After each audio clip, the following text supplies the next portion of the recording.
welcome to another episode of Witch Hat Chats, sponsored by Evermoving We Rise and Moonlight Potions and Charms. I am your amazing goddess host, Miss Nikki, and we have our fabulous, our wonderful chaos magician, Saul Ravencraft. How are you doing, Saul? I'm doing fantastic, Nikki. How are you today? I'm doing well. Thank you so much. So, Saul, I know that you are not doing the fair anymore, Right? but you were doing some new things with that the horror vault, right? So, are you still working on that? Is that going to be Right. starting So soon? this last Wednesday, this last week, for the first time, we had two screenings. We had the one we've been doing at Mr. Tramp's, which is a lovely pub in sort of north central Austin. And then Wednesday, we did a second screening for the first time at Doc's Drive-In, which is in far south Austin, just North Buda, I guess you could say. That doesn't make sense to anyone who's not in the Austin area, but those here know. And it was wonderful to be able to do the movie out under the stars, and we set me on a folding chair in front of the screen with a camera so that when it was in between the reels, when I talked to the audience, I lit myself up and was projected on the big screen over my head. And it was just such a wonderful thing to do. I grew up going to drive-in movie theaters, sitting in the back seat. My parents would take us to see all kinds of things, and it was really special to be a part of that. And then afterwards, we went to the underground speakeasy and had a few beverages and hung out. So I'm really looking forward to having this as a regular part of my lifestyle now. And of course, I'll be doing other things at Doc's. We've got the my Down the Rabbit Hole presentation that be an evening of weird stuff in the underground speakeasy, and we're also working on reviving the Cabaret of Curiosities, which is a weird burlesque show, and it's a very exciting collaboration. We've also talked about celebrating Walpurgisnacht next year and treating it like a second Halloween. So I think that'll be fun. And then once we get that rolling, we can figure out a way to do like an extra couple of Halloweens. We'll find the right ones. And maybe we can get to the point where everyone else gets to celebrate Halloween all year round, just like I do.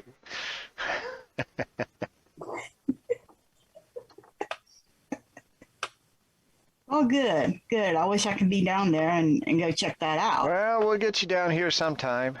There's got to be a way. Well, you know, where there's a will, there's a way. That's right. And I know a guy named Will, so that's proof. That's proof.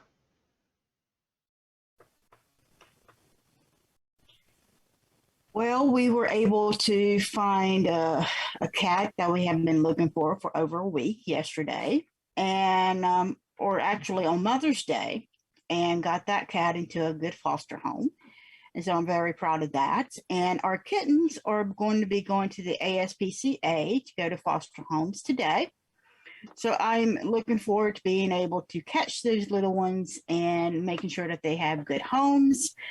It's going to be kind of hard because I'm kind of attached to them, and I've already named all of them. Of course, the twins finally told me their names, which is Twyla and Starla. And then we have Flame, and then we have Chloe.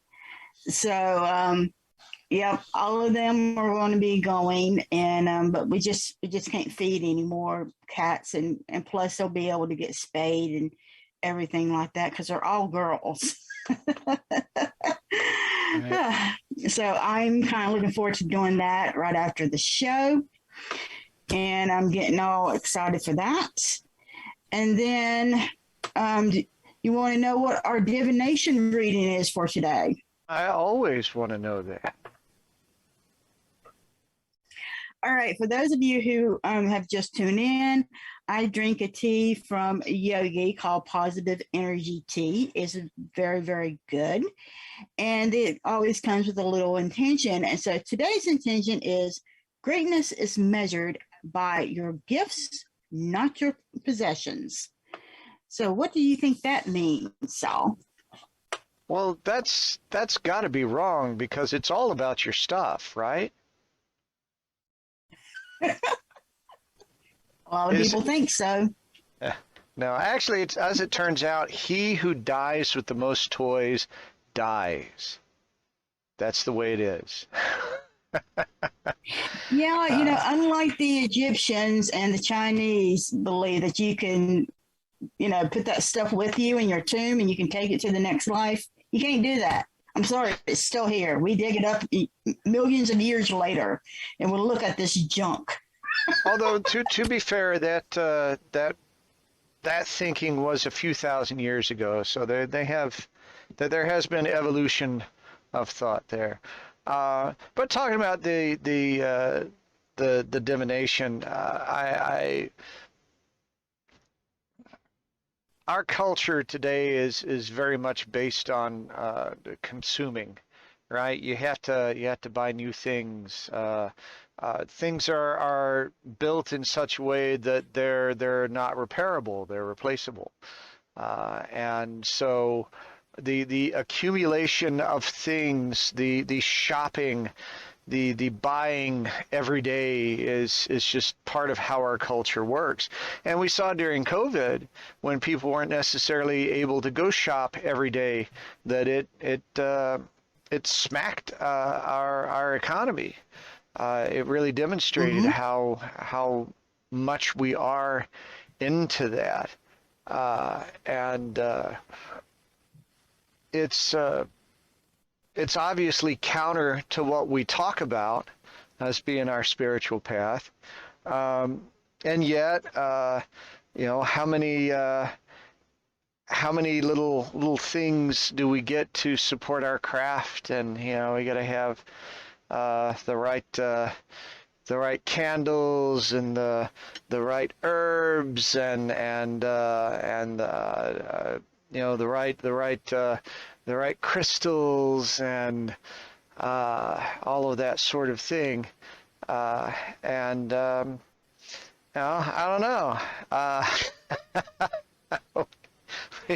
We seem to be in the middle of that ourselves, don't we? I mean, would it be nice to have a lovely Orisha candle to help you with your work? Wouldn't that be nice to have? Nice, wouldn't you but not encourage necessarily me? necessary. Right. So it's interesting, especially I know that you sell things to help people with their craft. So it's good for you when people get excited about having those things. And yet, I love the way that Scott Cunningham in his book Earth Magic, he helped point out that the nature was your temple and your altar and your connection with everything, and that you didn't need special stuff. So I don't know how well we're going to get to the bottom of this one. Well, with me, I always encourage people to recycle. Like, for example, my candles, I encourage them to clean it and use it as like a vase for your altar, because there's still beautiful candles. There's still beautiful labels in it. And then there's other things. Everything that I use is recyclable. So I always encourage people to recycle that stuff, find a magical way to reuse some of this stuff. If not, put it in the recycling bin. Let it do that, so we don't put everything back into the landfill or into the ocean or anything like that. Because we're, number one, we're running out of space. Number two, we're hurting Mother Earth, and we don't need to be doing that. But I do believe that your gifts is what starts you wanting these possessions. Like you said, we have the gift of magic. How do we do magic? A lot of people like to light candles. Candles are a way of telling the divine that, hey, this is an offering to you. This is why, how I really think about you. This is, on and on, especially if you put the oils and all that. Everything has a meaning to it. Is it necessary? Not really. But it's something that we all like to be able to do. It helps us with our imagination. It helps us with our magic. It helps us so much. But at the same time, I want to encourage people, recycle your stuff. All right. If you can't use it, maybe you know another magical practitioner who can. Give it to them. You don't sit here and just throw it in the trash can. I mean, even wax can be reused. It depends on the candle. Like, for example, if it's left at the bottom of Marie Laveau's candle, then what you need to do is keep that so you can put that into a mojo bag with her essence into it. You can put that into a mojo bag. Some candles are like that. Like Papa Legba is also another one. Hecate is another one you can do.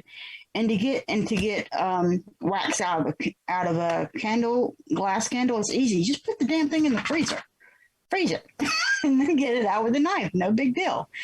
And there's also other ways you can be able to melt them into other little candles, make more little tea candles, whatever. But there's always a way of being able to recycle. And I think with us pointing out that we need gifts is more than our possessions. Really, the gift is to be able to figure out how can we recycle that back into our magic. Because magic is recycled. I mean, there is the Newton's law that energy is neither created nor is it destroyed. So what is it? It's recycled. It has to be recycled. That's the only other option of it. So let's do what the earth and the universe do and recycle everything. So that is our Mother Earth message for today. Well, I think along with that is something that, just a recognition that the spiritual path is not one of accumulating great wealth. Sure. That wealth should be a tool. It is a means to an end.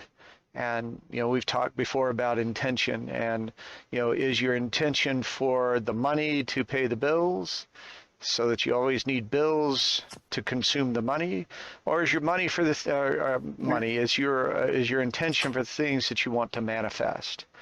And maybe we can skip that whole money thing and just get to those things that we want. And I find in general that people that take on a spiritual path have a tendency to desire less some of those trappings of the garage full of 10 supercars and all of that sort of thing, that they tend to take what they get and put it to use. And that's probably what it's for in the first place. Yep. All right. So we got some announcements today. Jared May, who was on our show a few months ago, who was talking about the rooms, he has a festival called Find Your Path Festival. It's June 25th through the 26th, and it's in Columbus, Indiana. And the description they gave was, are you looking to dive deeper? Do you want to explore spiritual concepts without having to spend thousands to get started? Are you just hoping to find more like-minded people?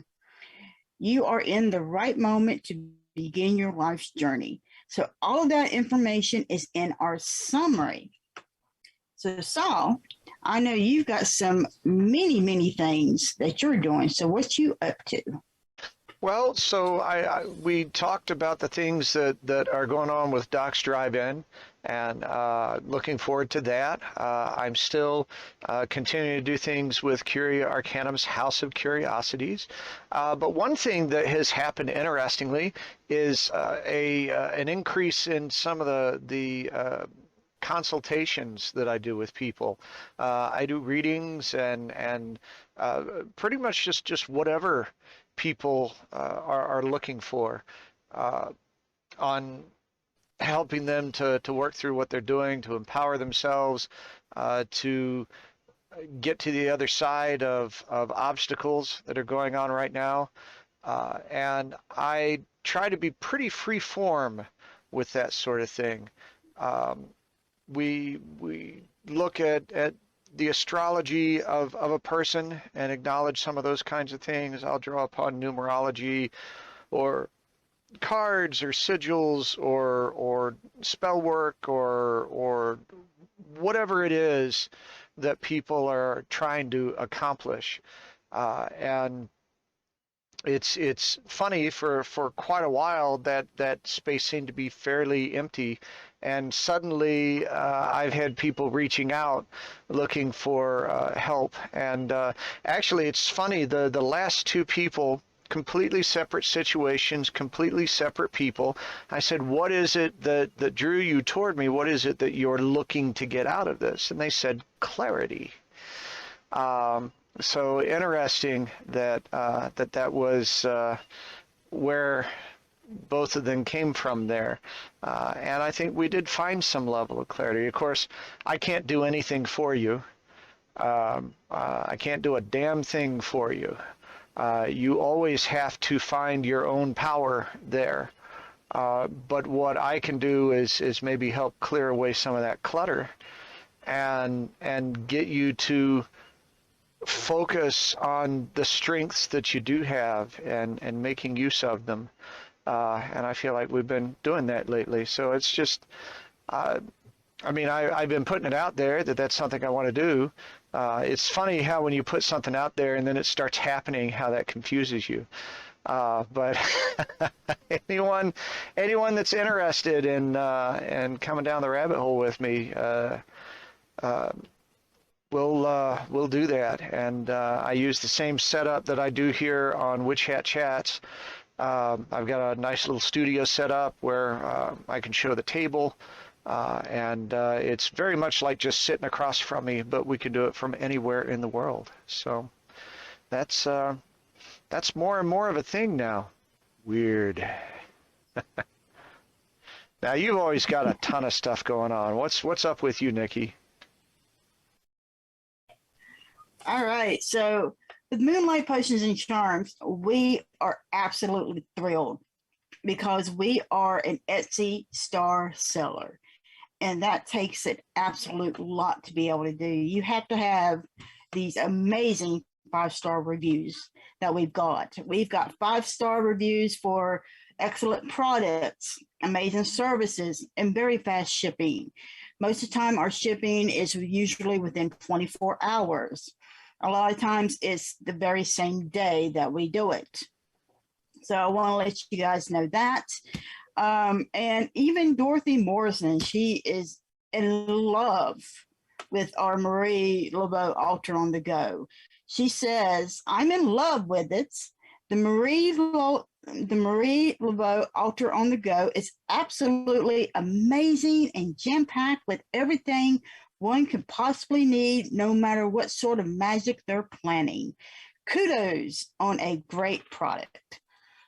And you know, Dorothy doesn't just say it because she's my friend and she's my fellow sister witch. She says it when she really believes that there is a product that's that good. And all of our altars are really like that, whether it's our altar on the go or Papa Legba altar on the go. We've got ancestor altars on the go, 3 different types. They are absolutely wonderful, and they are jam-packed with so much stuff to be able to put into these little bitty, teeny tiny boxes. And you can take them not only for traveling, but they're good for the military personnel. They're good for people who have limited space or they can't keep their altar up for long periods of time. So go and check those out. We also have our readings and our coaching, which our readings have also had very, very good reviews. And the ancestral reading is one that I really like to be able to focus on, because when it comes to our ancestors, those are one of the most powerful spiritual entities that we can contact to be able to help us, not only with our magic, but throughout our lives. And they want to make sure that we are still going to be prosperous because we're their legacy, so they want to ensure that we are going to continue to be prosperous. So these ancestor readings are very unique. They're at least 30 minutes long. They can be longer. And I tell you what I see, and I tell you what your ancestors say from both sides, from your mother's side and also from your father's side. I tell you what they both think about it. And a lot of times it's very good information, and sometimes it can be warnings that they want to be able to show you, something that's coming up that you really need to watch out for. They're really, really great. And I find that it's just so accurate. It even amazes me. And so go and get an ancestor reading. And then we also have our baths. And so you can go to www.moonlightpotionscharms.com and get all of that. But don't forget that we're working with Evermoving We Rise with our Phoenix Crossroads Academy, for their first degree they call Fire. And Fire is a 3-year program, but it has so much in there. It has a way of you being able to establish your spiritual foundation. You can be able to learn shadow work. And also you can be able to learn how to deal with confrontation and so much more. So just go to www.moonlightpotionscharms.com and check all of that out. And so with Evermoving We Rise, our new moon ritual is on the 29th, and that is at 8 p.m. Eastern Standard Time. So I'm looking forward to that. We also have our store called the Rising Phoenix, and that has things that, like, they have the Evermoving We Rise candle, as well as the Evermoving We Rise Phoenix candle, and all the proceeds go to Evermoving We Rise. And then for me personally, I'm going to be attending the Mystic South Conference, which is July 15th through the 17th, and this is in Atlanta, Georgia. So I will be doing 2 workshops, which I'm really looking forward to. The first one will be shining the light on coffin boxes, and I'll have the coffin boxes with me so you can be able to purchase you a coffin box. And we're going to talk about how can we use coffin boxes in our magic. A lot of people think that if you use a coffin box, it has to be for cursing, and that's not really necessary. So we're going to be talking about that, having a little conversation about that, and I'm looking forward to that. And then my other workshop is called Tools Used to Communicate with Your Ancestors. So a lot of people believe that they have to either hear or see their ancestors in order to communicate with them, and that's not necessarily the truth either. So I'm going to teach you how you can use some of these basic necessarily tools to be able to communicate with your ancestors, just in case you don't have any one of those gifts. And that's okay if you don't, because not everybody has those gifts. And then Saul and I are going to be participating at the Witchsfest USA, aren't we, Saul? Yes, indeed. Yeah, we're looking forward to that. We both are giving workshops. Mine's going to be backdoor cursing, which is cursing you can do that none of the negative consequences fall on you. Very simple, very easy. Actually, a lot of people actually do it all the time, but they just don't realize that they do it. And we also have the creative magical use of dolls. So I'm looking forward to teaching people how to use puppet magic and all kinds of different doll magic. And so, what are you doing, Saul? Well, we've talked before that I got involved in all this to prove it wasn't true and ended up going way down the rabbit hole. So my first workshop, which is going to be on Friday, is Careful What You Wish For, The Path from Pessimist to Practitioner, where I'm going to talk a little bit about that journey, but we're also going to talk about how the experience of this path is different from what you may have been told, the expectations that may have been set for you in television and the movies and all of that sort of thing, and how it is a process of evolution. And just because you're not seeing sparks doesn't mean that things aren't happening. I think that's going to be productive, both for me to get some of this out there because I don't always get to talk about it, but also hopefully we'll have some good interaction with people to reassure them on their own paths. And then on Sunday, I'll be talking about intention, will, and follow through using the basic elements of magic. One of the fundamentals that got me on track with the ideas of magic was a book by Isaac Bonowitz called Real Magic, where he talked about the basic concepts of thaumaturgy. These are the raw components of working magic without a deity or anything like that. As we talked about on the previous show with my chaos magic path, this has been really, really useful. I see posts all the time from people in witch groups and things like that going, I'm trying to do this thing, and can someone point me to a spell that will do that for me? And the truth is that if you understand the basic fundamentals of what you're doing, that you don't need someone else's spell to do that. You can take your own understanding and your own processes and what is available to you, and you can turn that into something that is just as powerful, possibly more powerful, because it comes from within rather than from without. So it's filled with your own understanding. And again, I'm hoping that we get some good interaction going on in that. That can be challenging for the remote events, but I feel good that we can get some questions going, and maybe the conversations happen afterward, and that's even better. So definitely looking forward to it. Was tickled to get the request to participate, and then I had to actually figure something out.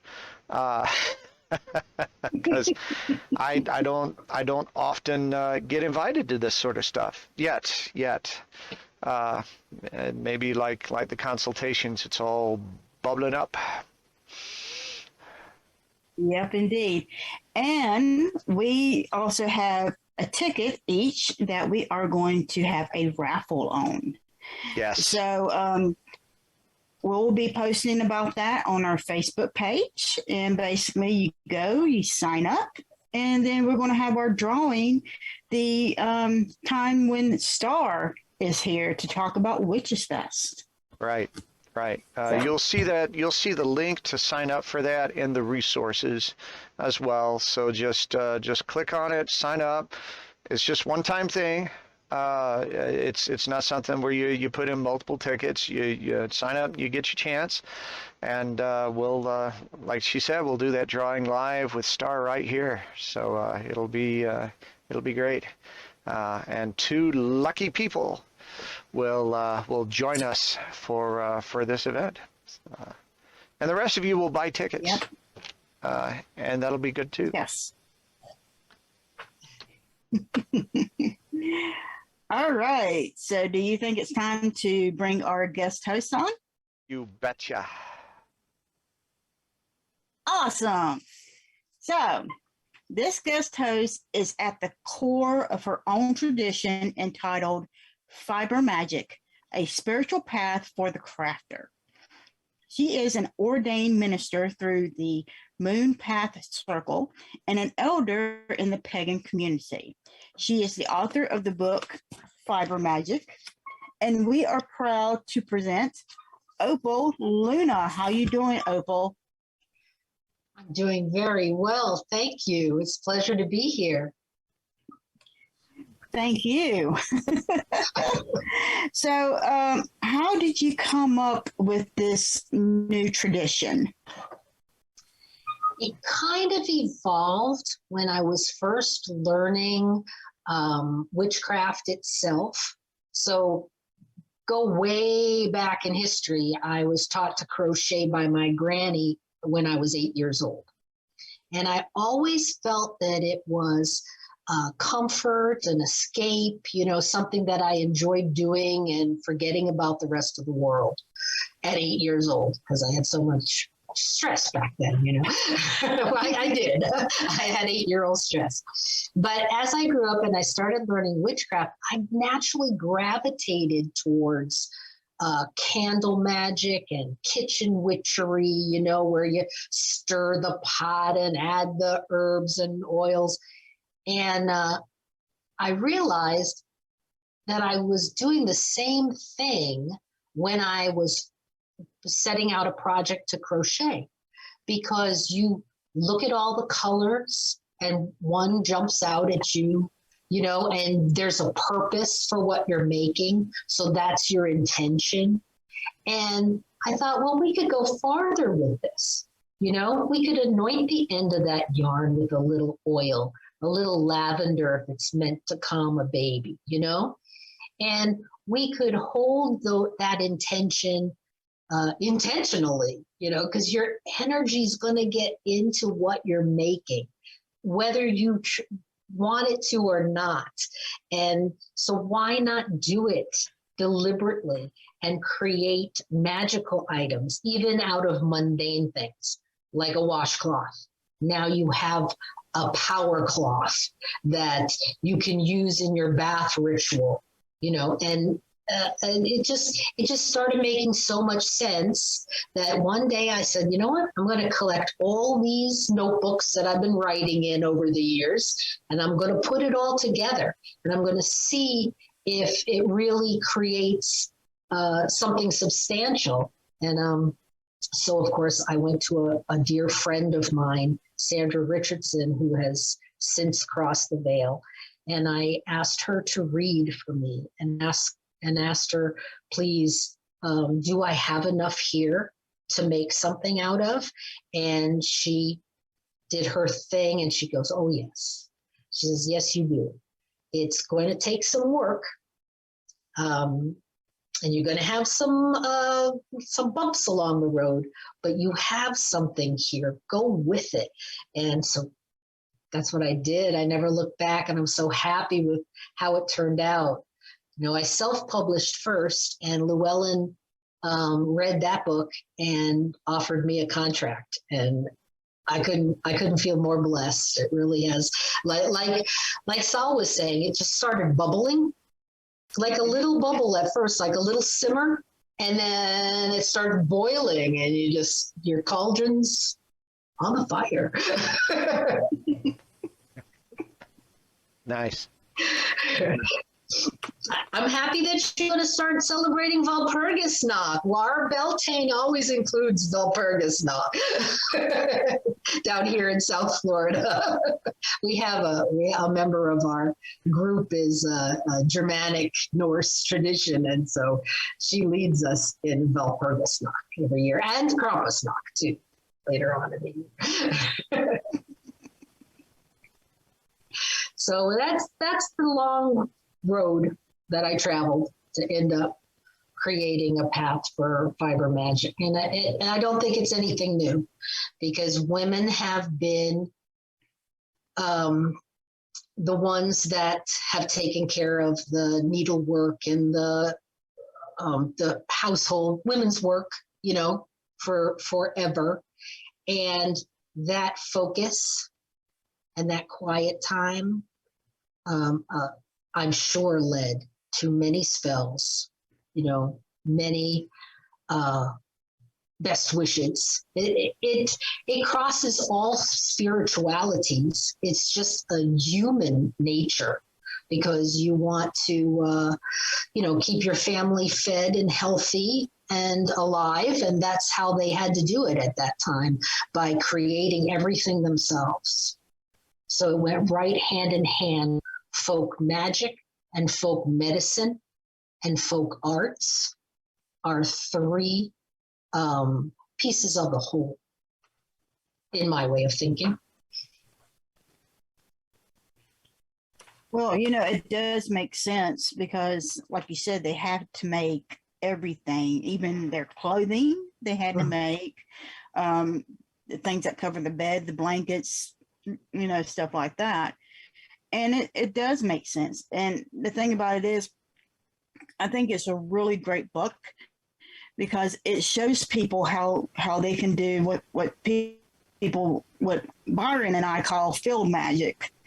Basically, we're doing the magic all the time because there's a lot of people that says, "Oh, how do you do magic all the time?" Because we can only do magic during the when the moon is full and it's all mystically, and we get into our robes and we have to act like we're from Hollywood, with all the wonderful tools and everything. And that's the only time we can do magic. Bullshit.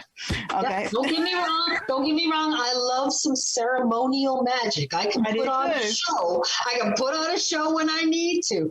But every day, your energy is better spent in your practical, in the practical application of your magic. Yeah, it'd be exhausting to be in Hollywood every day.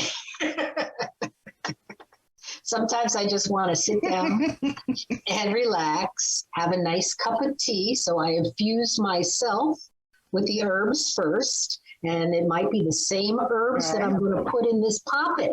See, so that's the whole idea of Fiber Magick. It's layers and layers of intention, from what the yarn is made of to how you bless it at the end. If from start to finish, you're really getting a clear picture of what this magical item or mundane item is supposed to do. Giving things purpose is really what it is all about. Right. It's just like cooking, as you were saying, when you put in the herbs, when you're making the meat, everything like that. See, me, I don't believe there's anything such as the mundane. No, you can't separate the two. You try to separate the two, you're going to split yourself in half, and then it's going to be even worse. Okay. And that's another lecture for another day. but yeah, it's getting things together, and it's just really amazing, especially with this book. And I was just so glad that you was able to put it together, because a lot of people were saying, well, how can we do our magic all the time? And I'm like, well, you see Byron crocheting all the time. Every time she talks, she's got something always. She's always got something in her hands, and she calls it busy work, but I know she's doing some type of spell for somebody, Yeah, absolutely. There's a purpose to it, even if she doesn't know what it is yet. It will be revealed. Yeah, and you're just talking about, you say layers of intention. That's what magic actually is. Especially when we want some, we have to figure out what is that intention, what is that core intention, and then how can we be able to put the herbs, and in your case, the fabrics or the yarn, which, by the way, people, I don't crochet. You guys know this. So I don't crochet, so I don't know all the terms and terminology of it. But I mean, everything that you have to do to accomplish, let's say, for a hand fasting, or for a, I don't know, money.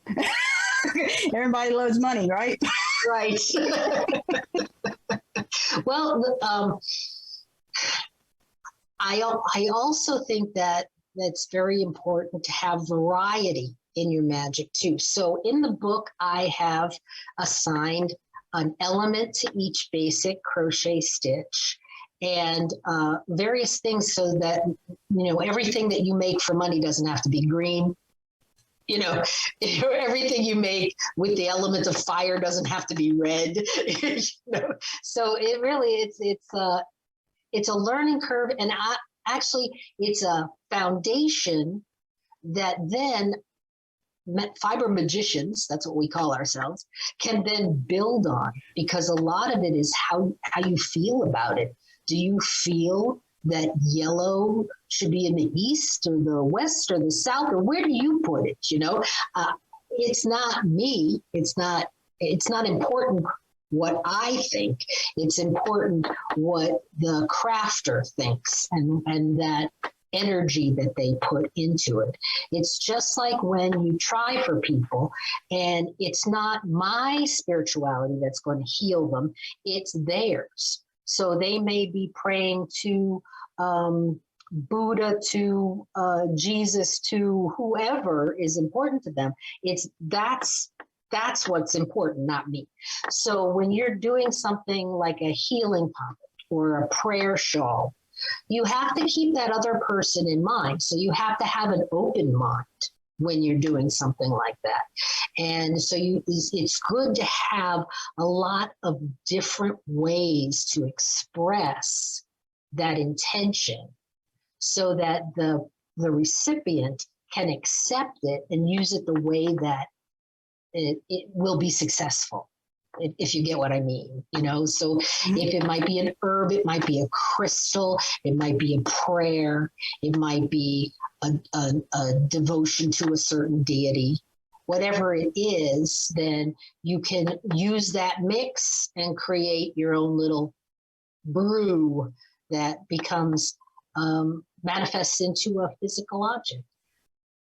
When you art, which I think that whenever you're crocheting, knitting, embroidering, you're making art, even if it's functional art. And when you go to a museum and you look at the pieces of art, you get a feeling from that art. Well, that is the energy and intention that the artist put into it. So that's what we're trying to do on every different level, so that when a recipient gets that chakra doll to use in long distance healing, they can feel its purpose and use it to their best advantage. See? So, because everything starts in the head as an idea, and then once it's clear there, it comes down through the hands, and the magic is when it's manifested into the real world, where other people can see it and feel it and use it and enjoy it. And that's why I feel that my crafting, or anybody's crafting, is a magical path in itself. It can add to any magical path or be a magical path of its own.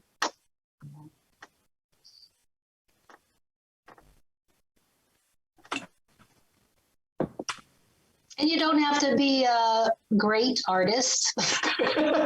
You don't have to be, you don't have to crochet, beautiful things. I show in the book that you can take this just piece of string. You were talking about recycling. And I mean, I call myself the supermarket Strega. Okay. I don't think you have to be rich to be a witch, right? All you need is a piece of string to do a lot of magic. And, you just make your little loop, and you don't even need the hook. You can just make chains like finger crochet, right? I'm better at hooking than finger crocheting, but just making it and putting your intention in that knot. So right here in this knot, let's all look at this knot and put all good wishes for womankind in this knot. Just send your intention that the right thing will be done into this knot. Take a deep breath and send it out to where it's needed. Blessed be. It is done. And that's how powerful something very simple can be. Imagine when you're making that blanket, you're doing that hundreds of times. You're making hundreds of knots. Yeah, that requires a lot more concentration than what I've got.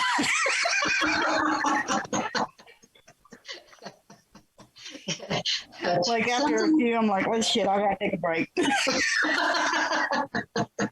after one knot. That's too much for me. There we go. But that's how I do it.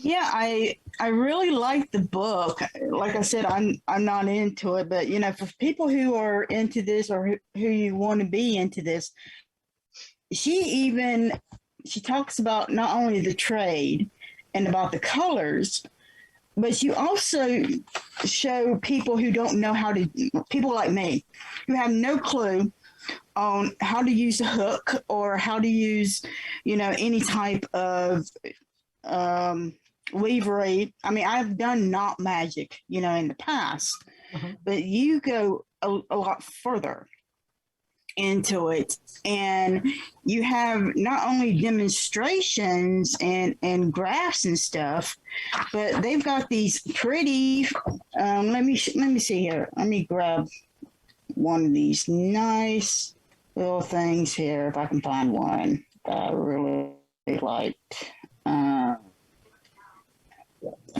Okay, we got a whole bunch to choose from. Okay, see here, I mean, she's got over 100 photos.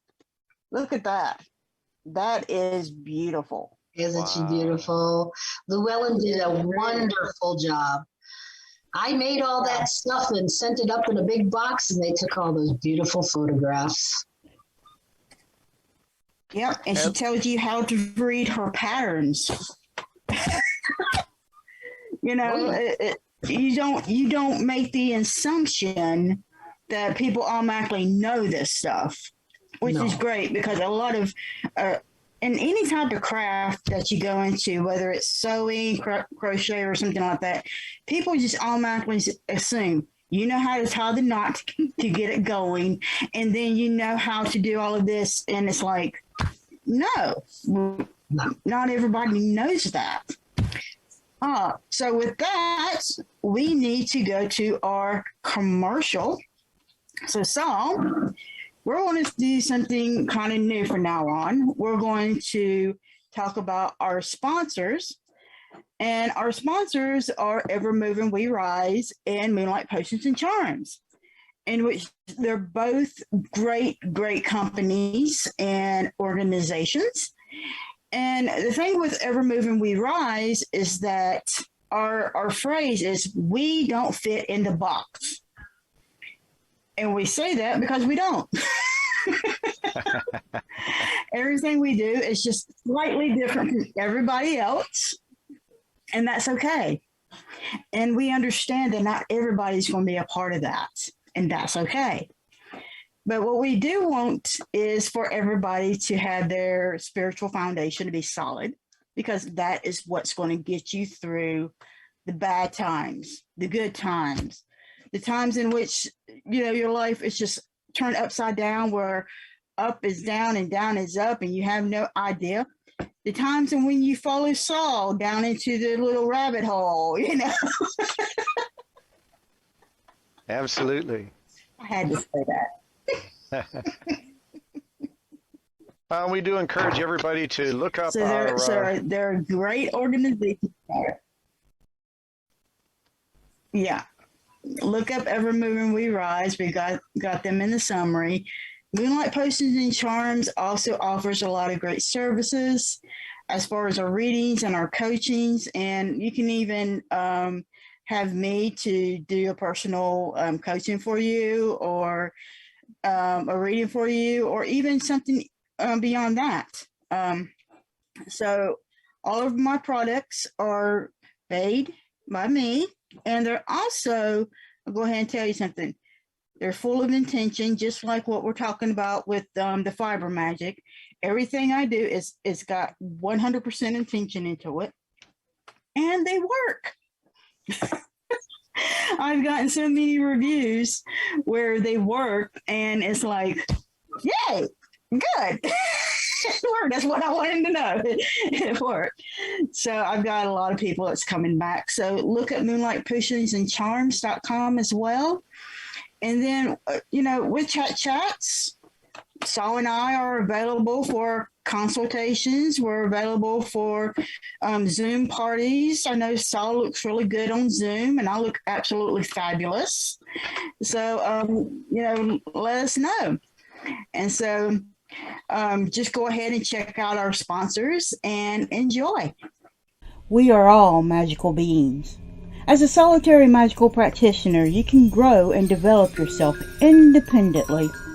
Yet, the solitary path can be difficult and lonely with setbacks and self-doubts, and as you find your way without affirmations, reinforcements, or a safe space to practice, what do you do when things bump back? At Evermoving We Rise, our name is our lifestyle.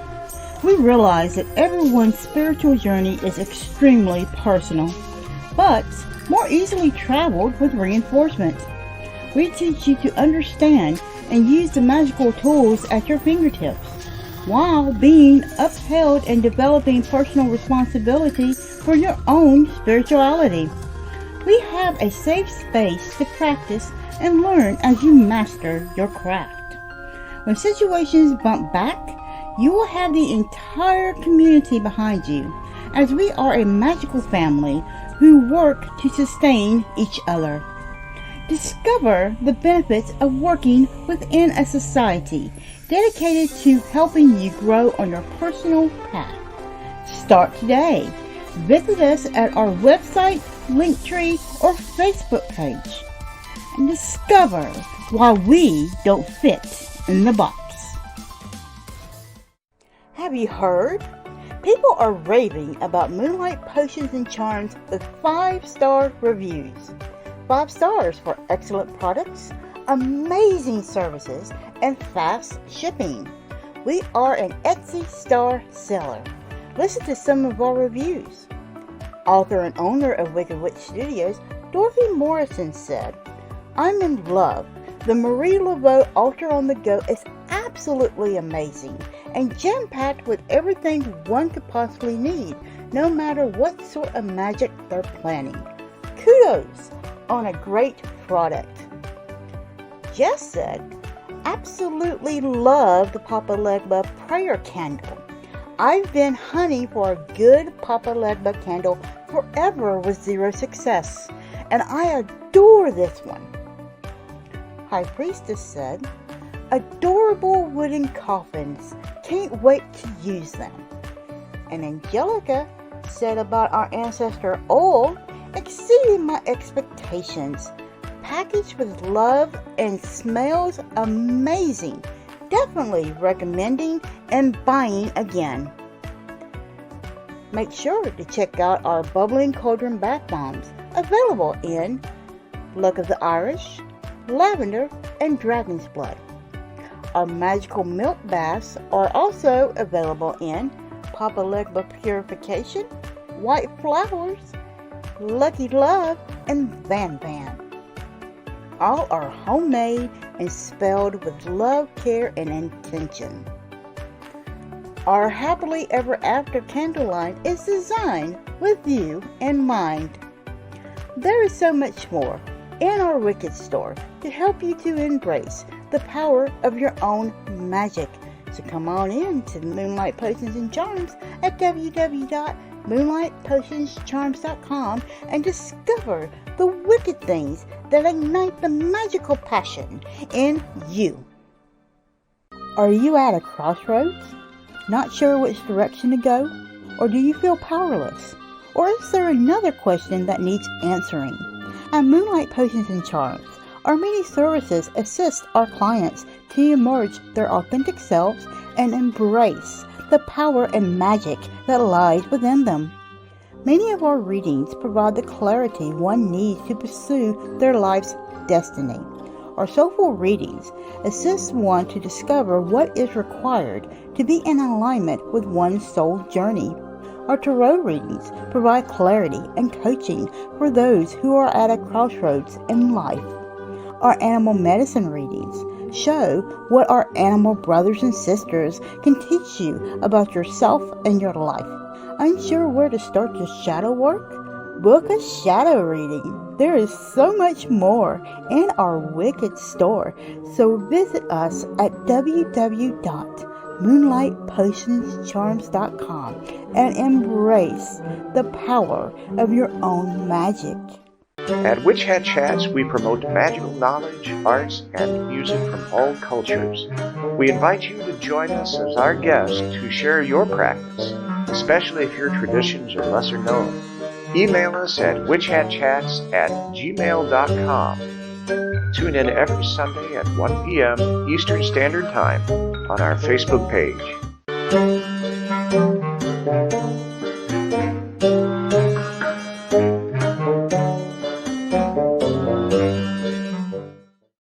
And welcome back. Nikki and I are talking with Opal Luna about Fiber Magick. So you said, Opal, that you basically learned your crafting at your grandmother's knee, and you eventually combined this into the magical acts. Did you ever have any sense that your grandmother looked at things that way as well? Well, my grandmother was born in Poplar Bluff, Missouri at the beginning of the century and was a four-square Pentecostal Baptist.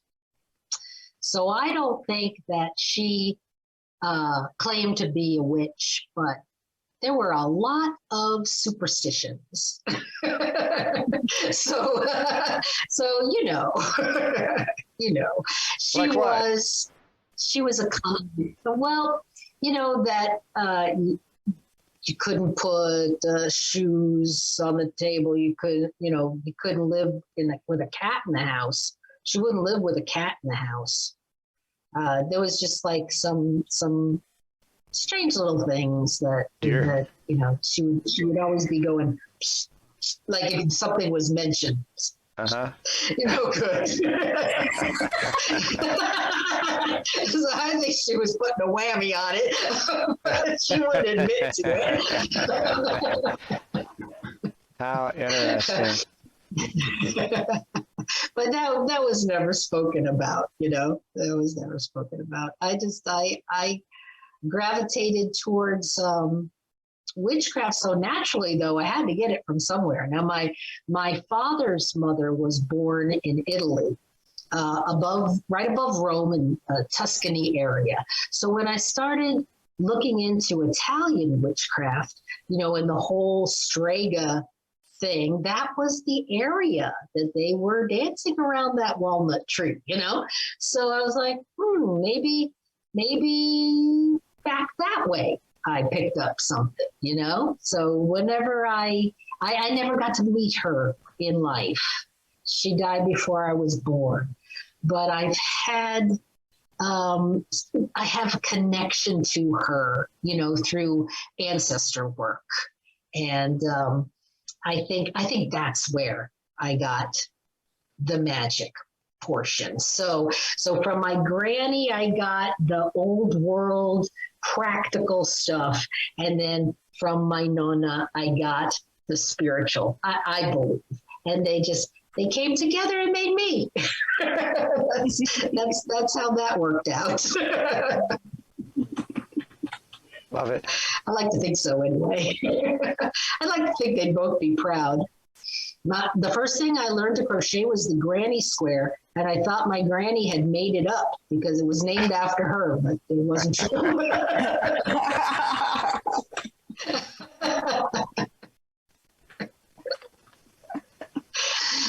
So that's what happens. You take a four-square Pentecostal Baptist and a good Catholic girl from Tuscany, and you put them together and you get a fiber magician witch.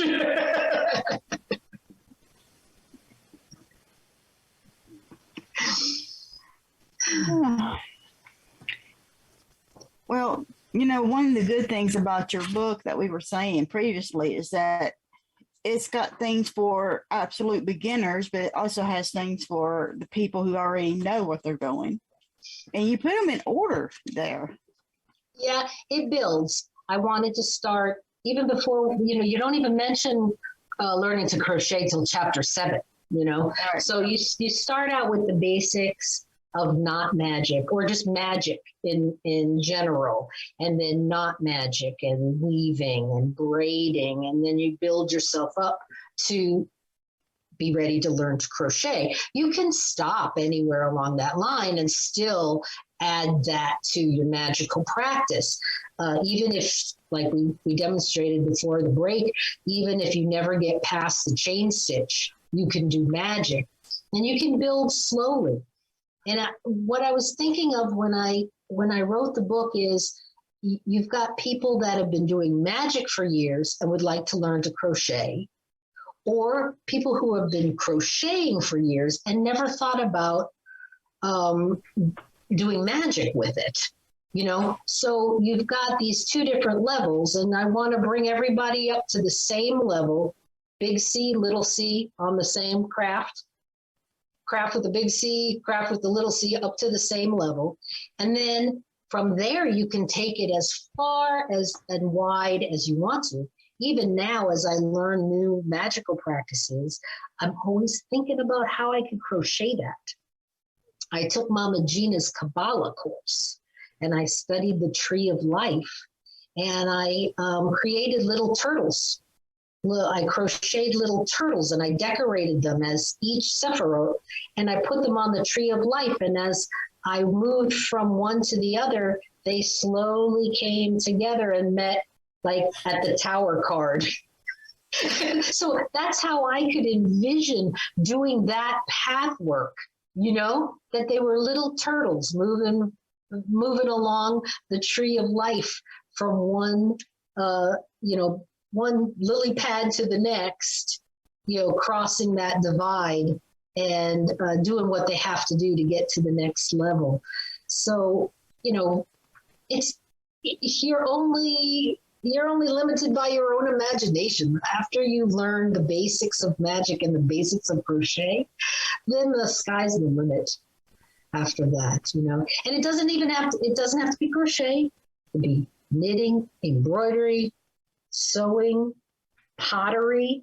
I mean, same principles apply when you're thinking about what the material is made of that you're working with, and your intention when you put it in there, how it's fired. You're adding the element of fire, so pottery is also fiber magic practice, and glass blowing, whatever it is you do, creating bath salts and potions and whatever it is that you do. The principles of fiber magic are the same, because you're taking raw materials and you're thinking about what each element means and how it adds to the finished product. That's the basics. That's the basics of it.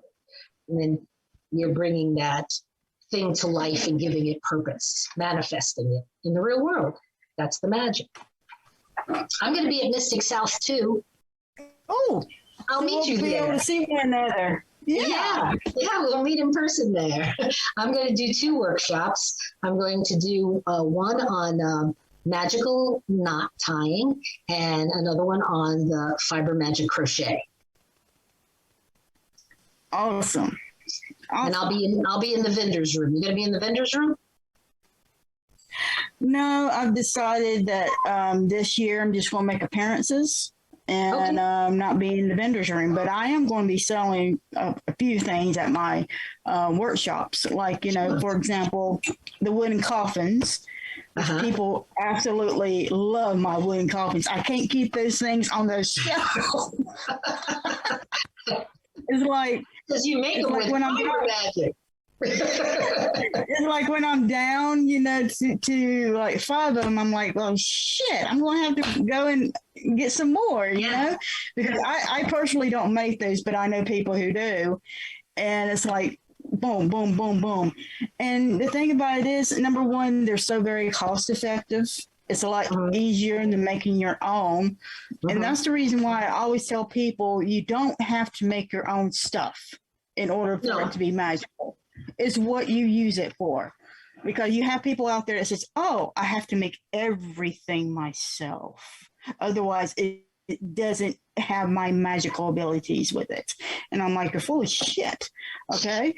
It can definitely be done after the fact, or you can buy it from someone you trust that their intentions will be good that they're putting into it. You know what I mean?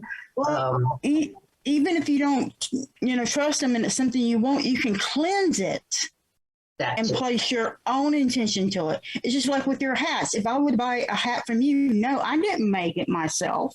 Okay, but I'm wearing it. I'm going to crochet that. I sell these things by the dozens. I got to make a whole bunch more to go to Mystic South. Right, but the thing about it is, if I buy a hat from you, no, I didn't make it myself, but you made it, and because I like you and I trust you, I'm still going to put my intention on it. And really do my work to make sure your intentions are good. You can be able to do that as well. And it's just like if Byron gives me something, hell yeah, I'm going to use Of course. that. She's my sister witch. Just like when I give her something, she's going to use it too. No big deal. Yeah. And you know what I like to see? I like to see the aftermarket of my hats, because I'll see someone wearing it at the next festival and they've put a flower on it, or they've dolled it up themselves, and I'm like, oh, you added your intention to mine. Now it's even more powerful. Yeah, I mean, that's how I do my hats. I buy the hats and then I put on it what I want on it, what is good for me. I mean, look, this is my Evermoving We Rise hat. Woohoo! So I put that on there, and that's what I like. And so that's how I started to kind of add to things, in my hat. So, I mean, it doesn't necessarily, you have to crochet it. You can buy the crochet it and then add something, to it if you want to. There's sometimes people will custom order from me. Just make it plain black. Don't add anything to it. I want to do that. Perfect. Right. Anything can be done. So, I mean, there's all kinds of ways of being able to get things done and everything like that. And, but this year I've decided that I'm going to sell a couple of things at my workshops. And then if you want to order something particular from me, you're more than welcome to. We'll catch up a little bit later. And I'm going to try to do a couple of filmings, also for Witch Hat Chat, so we can be able to kind of broadcast that and stuff like that, from there. So we're going to be busy, and so me having to do a vendors thing at the same time is not going to be the greatest. I know. I love the atmosphere there, but I'm stuck behind my table except for my workshops. But everybody comes to see me, so I hope you come by and see me. Oh, we're going to definitely get together. And there'll be after hours. Oh yeah, and that's usually the time in which we really do get down and party, right? Right. So what kinds of people are drawn to the Fiber Magick? Is this something that really should be for people who are already practitioners, or is this something that someone who is just new to the idea of working magic can begin with? I think it's perfect for someone who is just starting out on their path. Male, female, old, young. Think about the way you teach a child their colors and their letters and their numbers and different word meanings. You can use Fiber Magick in a way, not to talk down to anybody, but to explain sympathetic magic in a very practical way, because they are talking about colors and what does each color mean. And they're talking about the herbs and what which ones would you put in which poppet, and the oils, and simple spells and intentions. So it's actually a very nice vehicle to teach children and new practitioners the basics of sympathetic magic and intention. Absolutely. And we have people from all walks of life in the Fiber Magick Coven on Facebook. It's open to the public. There's like 2,000 of us. And we're very supportive. And people will post pictures of elegant ritual robes and then post pictures of little wonky poppets. And we just love it all. Love it all. And there's quite a few men that follow me. I don't want to say, don't want to brag, but they are really great at this Fiber Magick stuff. And to see their hats and to see the male energy interpretation.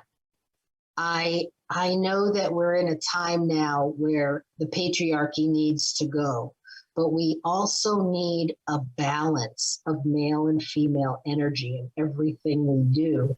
And I love to see that in Fiber Magick and in art, to include the green man and include the Lord of the Dance in everything we do.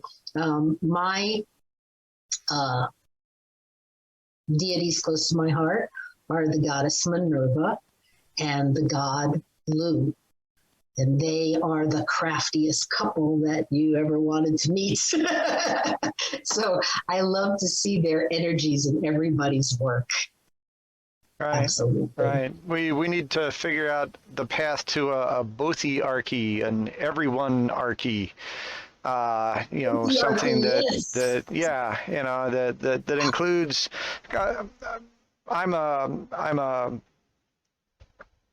I include the Kabbalion, the principles of the Kabbalion as part of my defining principles for dealing with magic. And one of the principles in the Kabbalion is gender.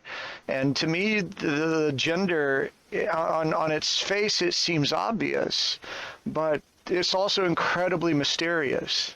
And I am fascinated by that concept that somehow gender is included so prominently in nature, and yet it's not as straightforward as we like to think it is. And you find in Jurassic Park they talked about amphibians being able to change their sex, and they didn't make that up. Mm-hmm. That's something that happens. No. Animals in nature, particularly in the lizard amphibian sort of area, they if they're not able to reproduce, they'll just fix it. And that is this is where people get hung up. Yeah, it is. But they equate sex and gender, and right. That's not true. Gender right. is a societal just we made that up, that pink is for girls and blue is for boys. We made all that up. And that men should be strong and never cry and women should stay home. And, we made all that up. It has nothing to do with the sex that's in nature. I like to say, especially around Beltane time, no matter where you are on the gender spectrum, you're here because a sperm fertilized an egg. And that's as far as it goes, as far as nature is concerned. What you do with gender is completely up to you.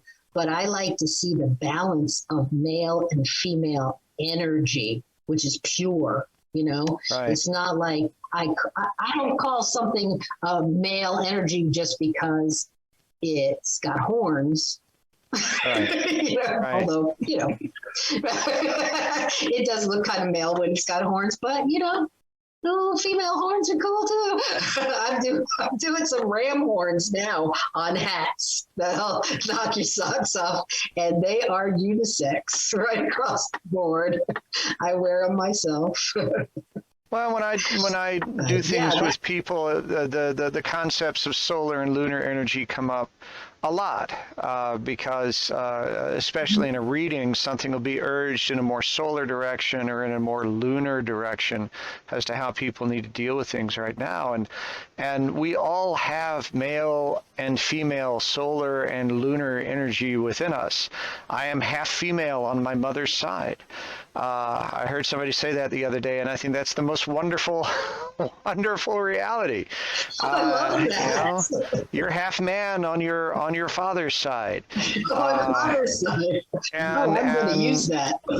we've got this. We've got this inside of us, and even though one vibration may be more prominent in general, they're both in there.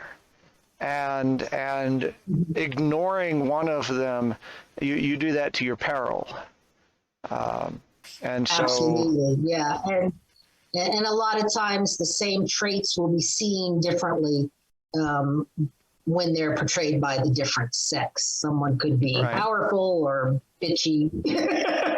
I'm not going to say which is which, but you know what I mean. right. You know what I mean. It's not fair. But life is not fair. What sort of limitations are there with Fiber Magick as to the kinds of intentions you can address? Is there something that's too big for Fiber Magick? Well, I would not think so. No. If you can think it, you can put it in a puppet. And I would only warn people to be respectful of others and be kind, because you could put, I don't want to say evil, you can put an unhealthy intention in your work. And that's why it's very important. And I go into the book in the steps of preparing yourself. If you're doing something, Fiber Magick, for a truly magical purpose, make sure that you have calmed yourself, that you have grounded yourself, that you have protected yourself and put yourself in the right mind before you start putting all that into your work, because a healing puppet doesn't need my crazy in there. It's going to be counterintuitive. It's going to be counterproductive. And you don't want to give something away that's not going to do the job, either effectively or maybe backfire on you. You got to think about those things. But I like your backdoor hexes. I like that idea. Backdoor cursing. Backdoor cursing. I always like, I hope they win the lottery and move to a nicer neighborhood. That's how I get rid of people. Yeah, it's all in intention. That's what it is, Yeah. And that's just across the line, whether you're doing Fiber Magick, backdoor cursing, Yes. or magic for anything. It's in the intention. It's what it is. Yeah, so the same pitfalls for any type of magic would come up when you're doing Fiber Magick. You have to be clear of your intention, and you have to be truthful with yourself as to what you're putting in there and why. And then there really isn't anything,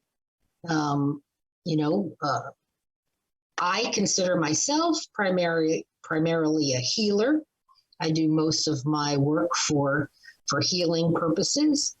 And so I definitely want to put my best foot forward when I'm doing something like that, because it might be going to someone who is compromised in some way, physically, mentally, or emotionally. You can make poppets and talisman for protection for people. You can make them as a safeguard, or if they're going through something. I've sent things off to war with the military personnel. I've sent things to hospices. I made a lap gan in the style of a Cuban flag for a woman who was crying. She was crying. She was in the hospice. She knew she was going. She was crying night and day that she would never see her homeland again. So I made her that flag, and I said her nephew took it to her, and she clutched it and she hung on to it, and she stopped crying, and they buried her with it. So, that's as powerful as you're going to get, life and death for this woman. Comfort and security that we can provide for people through our crafting. It's humbling. Mm-hmm. It's a blessing, and I'm very happy to do the service. As I said one time at work, I said it out loud. I said, "This is my ministry." And some folks of the born again persuasion start saying, "Hallelujah!" They agreed with me, because all religions make prayer shawls. All religions. Mm-hmm. It's just a human nature to give a gift. There was our divination. Your gifts are more important than your possessions.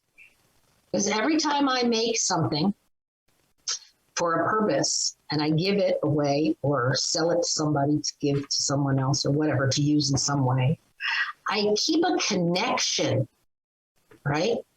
And then sometimes I'll notice, I can start thinking about that person, and I just send it a little zhuzh, Mm-hmm. So I like to say that my stuff comes with a maintenance program.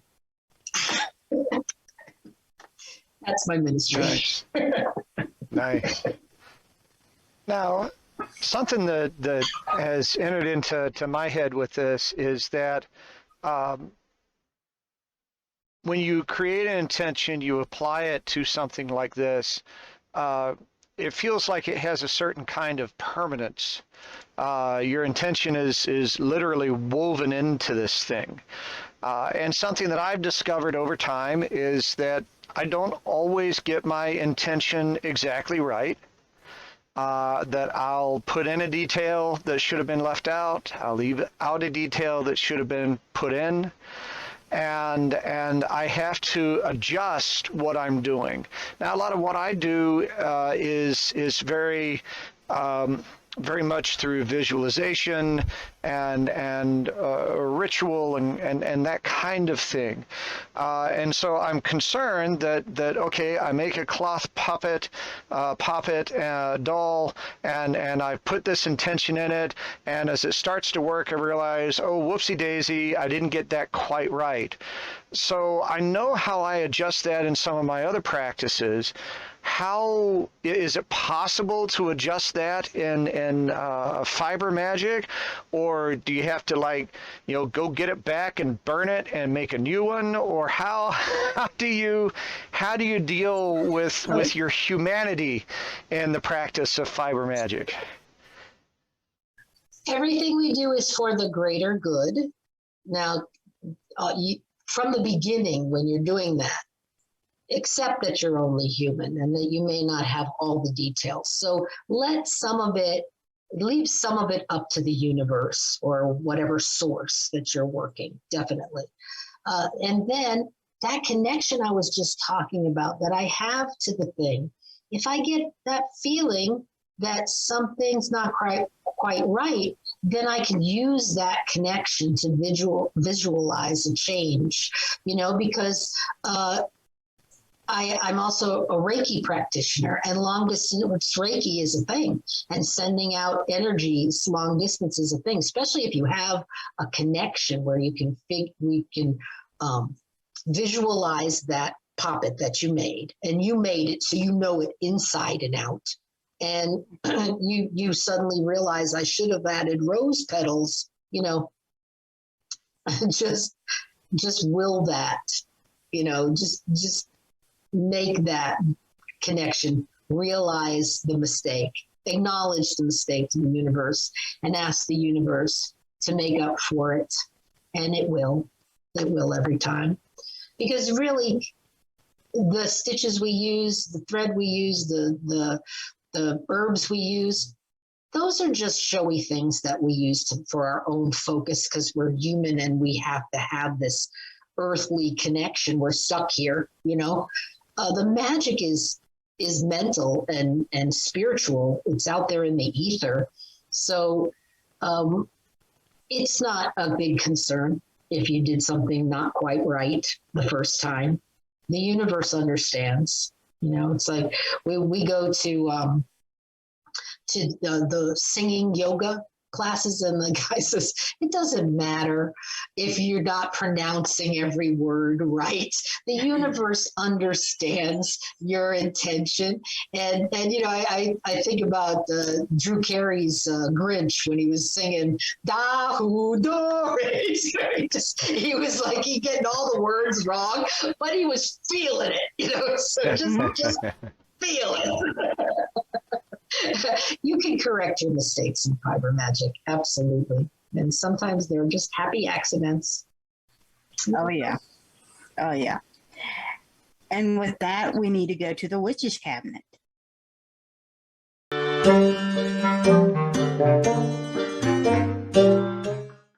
And for today's witch's cabinet, we are going to do the chain link spell. So take it away, Opal. All right. This spell is something that you can use to relieve stress or to send out magical intention. I'm doing it with 3 different yarns today. I've got a pink one for love, a blue one for the healing waters of the mother's womb, and a purple one for magic.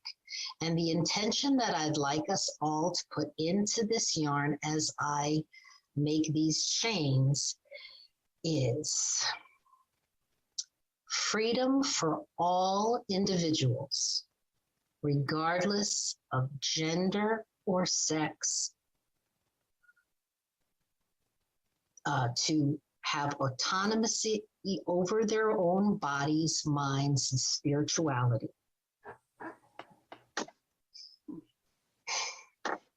So think about that as I make these chains.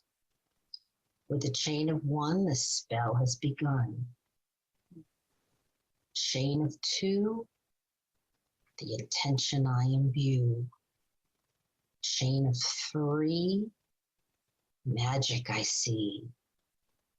Chain of 4, it will be in store. Chain of 5, my spell comes alive. Chain of 6, the spell I fix. Chain of 7, it will leaven. Chain of 8, much great. Chain of 9, the intention is mine.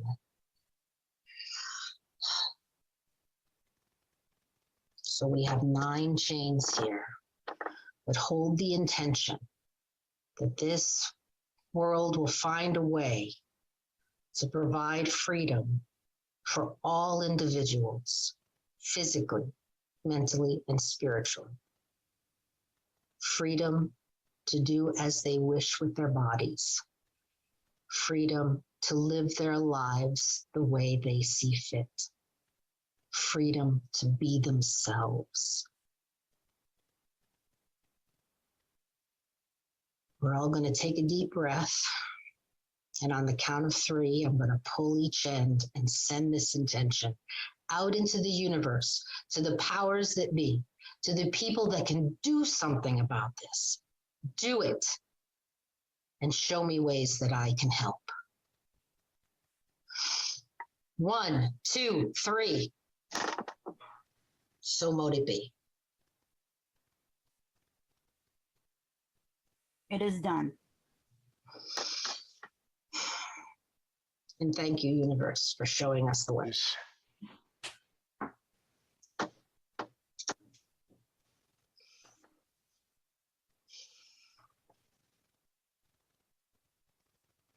And I hope at the end of that, everyone felt something. because every single one of us has the ability to be part of these answers. We may not feel that we have much power, and I think a lot of that is conditioning. But all of us have the ability to influence through our own practice, through our own actions, through our own participation in these solutions. We are all powerful in this. And those who oppose us underestimate us. Absolutely. Mm-hmm. I always say in my Magical Knots classes that don't be surprised. After this, you're going to have an opportunity. It'll be your choice whether or not you take it, but there will be a petition to sign or a rally to attend or some way to promote a good deed, and look for it. The magic doesn't happen until you take the action. All right. So thank you so much for that spell. That was really, it's an easy spell, it looks like, to do. Yes. If you don't learn any more about crochet than that, just add that to your magical practice. Keep a ball of yarn and a hook nearby. It's a good stress reliever before you get on the highway at night when you're coming home from work. just your boss and the coworker, and just get all of it in there and just go boop. And then you can drive home. All right. So where can our audience find you? Well, the best place to look is at fibermagick.com. From there, you're going to find links to Instagram, YouTube, TikTok, Facebook. The Fiber Magick Coven meets once a month on Zoom to show everybody in real time what they're working on, and we're just having a good old time. But just go to fibermagick.com. There's a newsletter to sign up for. I'm going crazy. I retired from my muggle job, so now this is all I have to do. I'm a full-time fiber magician.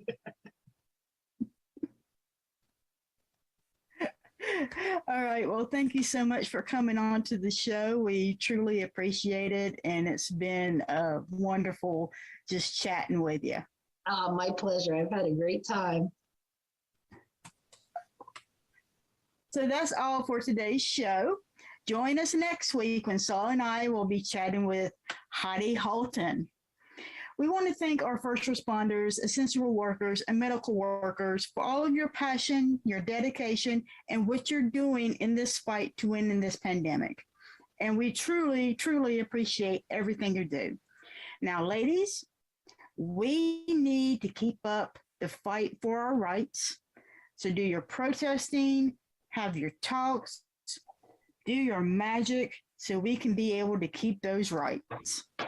And wear a mask, get your vaccinations and boosters, maintain your 6 feet of distance from each other, and keep your fuzzy babies, your family, and yourself safe.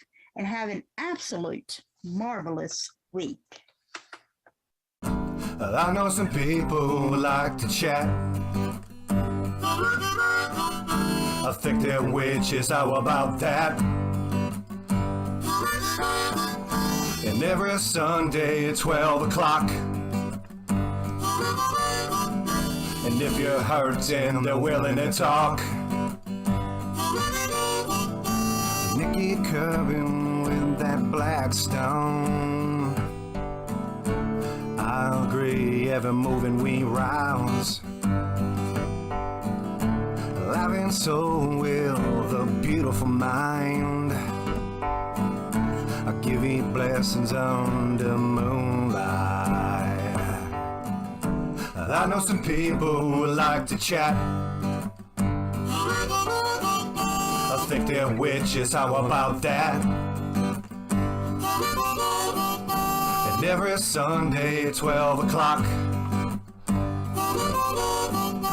And if you're hurting, they're willing to talk.